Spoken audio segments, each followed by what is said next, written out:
मेरा मॉनिटर खराब हो गया है। इसके साथ मैं वही करूंगी जो ज्यादातर अमेरिकन करते हैं।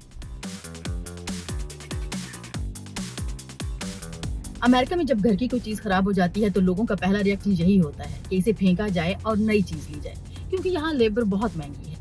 लेकिन आप इन चीजों को ऐसे ही कहीं भी उठा के नहीं फेंक सकते। आज जहाँ मैं इसे फेंकने जा रही हूँ, उस जंक यार्ड में हमारी काउंटी के सारे लोग अपनी खराब चीजों को आकर फेंकते हैं।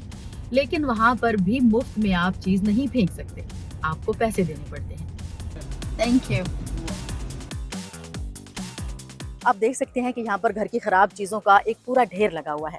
ये माहौल दोस्त तो नहीं है, लेकिन क्या करें, महंगा तो है ही, लेकिन एक पूरा झंझट होता है। जब कोई चीज़ खराब हो जाती है, आपको इलेक्ट्रिशियन को कॉल करनी पड़ती है, उससे अपॉइंटमेंट लेनी पड़ती है, ऑफिस से छुट्टी करनी पड़ती है।